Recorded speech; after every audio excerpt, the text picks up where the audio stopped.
Welcome to the deep dive. We're digging into some material shared by a listener today. It's an excerpt titled Second and Final Step Towards Joyful Living. That's right. And our mission for this deep dive is pretty focused. Understand the path to joyful living as this source lays it out, specifically looking at a three-step process it highlights. Exactly. And this document, it draws from verses 32 to 34 of chapter 4 of the Gita, which are titled Gita for Joyful Living and Source of Knowledge. It outlines, well, a kind of two-part journey overall. Okay.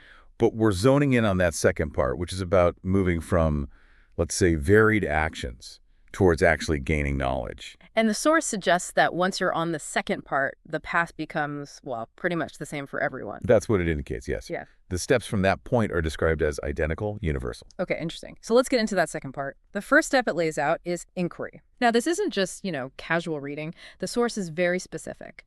Consistent and systematic study of Vedanta for a length of time under the guidance of a competent teacher who is alive and accessible for providing clarifications.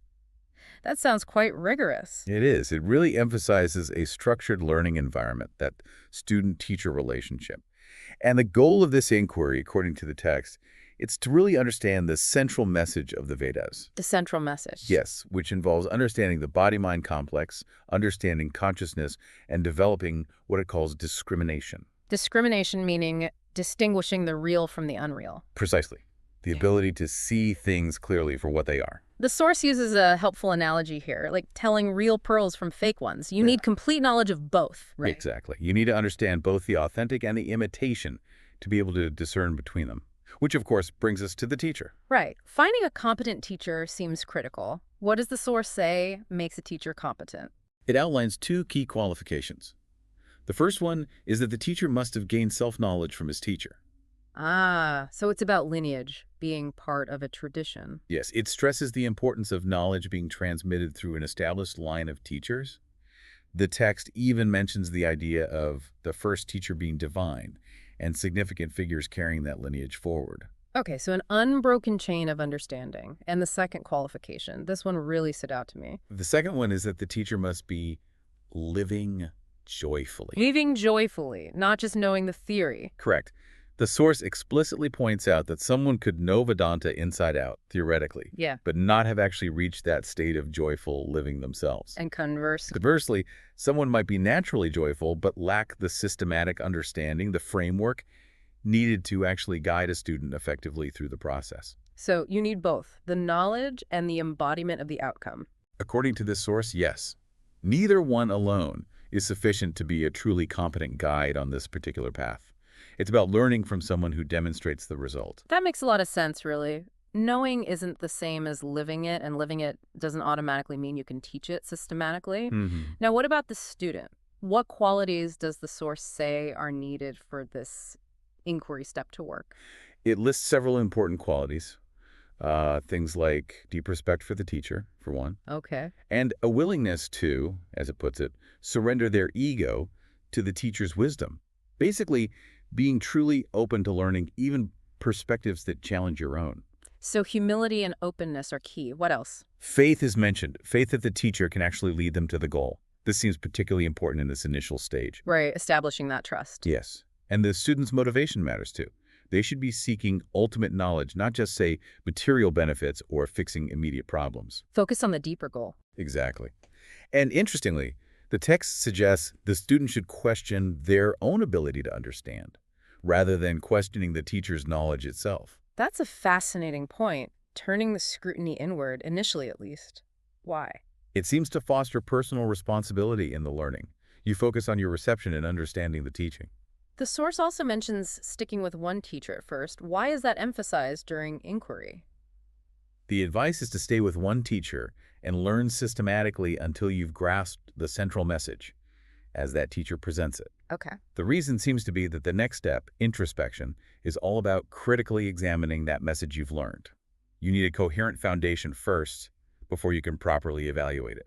Got it. So inquiry builds the foundation under guidance, which brings us neatly to step 2, introspection. What's the step about? Introspection, as the source describes it, is fundamentally about validation. It's where you take the knowledge gained in inquiry and you really check if it holds true for you. Moving beyond acceptance to examination. Exactly. You start to test it logically and perhaps against experience. How does one do that? The source mentions looking at different philosophies. Yes, it suggests considering various viewpoints, maybe from other traditions or religions. The idea is, if the teaching you learned is truly the ultimate understanding, it should be able to account for why other teachings seem different, or why they might be incomplete. So it should offer a kind of meta understanding, a framework that explains other frameworks. That seems to be the implication. You're looking for a consistent, comprehensive explanation that doesn't have internal contradictions when faced with other ideas. Okay, but what if it doesn't hold up? What if you find contradictions, or it just doesn't resonate logically during this introspection phase? The source provides a path for that. First, go back to your original teacher and seek clarification. Try to resolve the discrepancy. And if that doesn't work, if you're still not satisfied, Then, the text advises you should approach a teacher from a different tradition and essentially start the inquiry process over again with them. wow, okay, so potentially restarting step one. Potentially, yes, Yeah. because different traditions might genuinely teach different central messages. The key point here is not to settle for contradictory teachings. Right. The source really stresses continuing the inquiry until you find a message that explains everything coherently without contradiction. Absolutely. It's a search for a truly unifying understanding. And notice the shift in the role of trust here. Ah, yes. It says complete trust was needed in step one during inquiry. But afterwards, in introspection, it's less about blind trust and more about logical questioning, personal experience, critical thinking. Those become the primary tools. So the teacher guides you in, but then you have to make the knowledge your own. Precisely.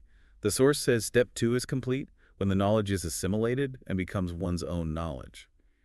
You shouldn't need to quote the teacher or scriptures constantly to back it up anymore. It's yours. It becomes self-evident, internalized. That's a significant shift. And this leads to the third and final step mentioned, inner transformation. What happens here? Inner transformation is about becoming firmly established in that knowledge you validated. It's described as becoming steady on the knowledge by meditating on the implications of the knowledge. So it's not just intellectual understanding anymore, it's living it. It's living by it, integrating it so deeply that, as the text puts it, you become as sure of the real identity as one is sure of the false identity before gaining the knowledge. That implies a really profound fundamental shift in one's sense of self and reality. It does, an unwavering certainty based on the validated understanding. This source brings in teaching 66 here. Scientific inquiry of the Vedas will reveal the ultimate knowledge. How does that tie in? It seems to reinforce the whole approach, that this structured path inquiry, then introspection, is presented as a methodical, almost scientific way in its own context to arrive at and verify this ultimate knowledge. It's not just about belief. It's a process of discovery and verification. And thinking back to the verses mentioned at the start, verse 33 says, every action without exception culminates in knowledge. How does this three-step process fit with that broader idea? It suggests that this focused three-step path is that culmination.